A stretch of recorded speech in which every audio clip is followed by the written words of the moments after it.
तो हमारा अगला वर्ड है बेरेफ्ट। चलिए इसका मतलब समझते हैं। ओके, तो बेरेफ्ट एक एडजेक्टिव है। अब एडजेक्टिव क्या होता है?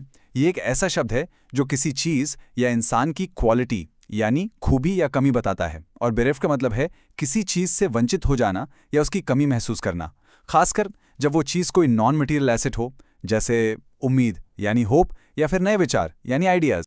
ठीक है, अब इस वर्ड को एक्शन में देखते हैं। चलिए कुछ सेंटेंसेस देखते हैं जिससे इसका मतलब आपको एकदम क्रिस्टल क्लियर हो जाएगा। तो पहला सेंटेंस है, after the fire the family was bereft of their home. इसका मतलब क्या हुआ? मतलब ये कि आग लगने के बाद उस परिवार के पास अपना घर नहीं रहा, उनसे उनका घर छीन गया। आप देख रहे हैं, यहां बेरेफ्ट एक बहुत ही गहरे नुकसान और दुख को एक्सप्रेस कर रहा है। अब दूसरा सेंटेंस देखिए, he was utterly bereft of new ideas. यहाँ इसका मतलब है कि उसके पास बिल्कुल भी मतलब एकदम भी नए आइडियाज़ नहीं थे।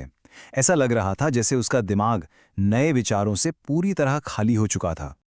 और ये रहा हमारा तीसरा sentence, the news left her bereft of hope. इसका मतलब है कि उस खबर ने उसकी सारी उम्मीद ही छीन ली। वो उम्मीद से पूरी तरह वंचित हो गई। देखिए, इस सेंटेंस में बेरेफ्ट का यूज एक गहरी निराशा, एक डीप सेंस ऑफ डिसअपॉइंटमेंट दिखा रहा है। ओके, सेंटेंसेस तो देख लिए, अब एक रियल वर्ड एग्जाम्पल देखते हैं।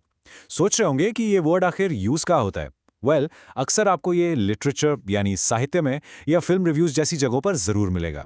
ये देखिए, ये कोट एक लिटरेरी रिव्यू से लिया गया है और यहाँ बेरेफ्ट का यूज कितना पावरफुली किया गया है गहरी फीलिंग्स को दिखाने के लिए। कोट है, the novel's protagonist wanders through the city, a landscape as silent and bereft of life as his own heart. इसका मतलब है कि नॉवल का जो हीरो है वो शहर में ऐसे घूम रहा है जो बिल्कुल शांत और बेजान है, ठीक उसके अपने दिल की तरह। कितना खूबसूरत यूज है ना इस वर्ड का।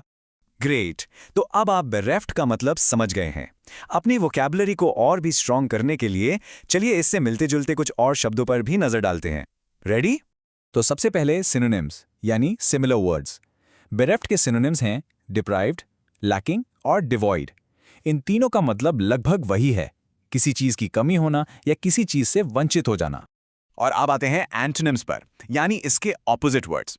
तो बेरेफ्ट के ऑपोजिट्स हैं फुल यानी पूरा भरा हुआ, रिप्लीट इसका मतलब ये होता है भरपूर, और हैप्पी यानी खुश। ये आखिरी वाला इंटरेस्टिंग है ना? क्योंकि जब आप किसी चीज से बेरेफ्ट होते हैं तो आप ऑब्वियसली दुखी होते हैं, इसीलिए हैप्पी इसका एक परफेक्ट ऑपोजिट है। बस आज के लिए इतना ही, मिलते हैं नेक्स्ट वीडियो में। हैप्पी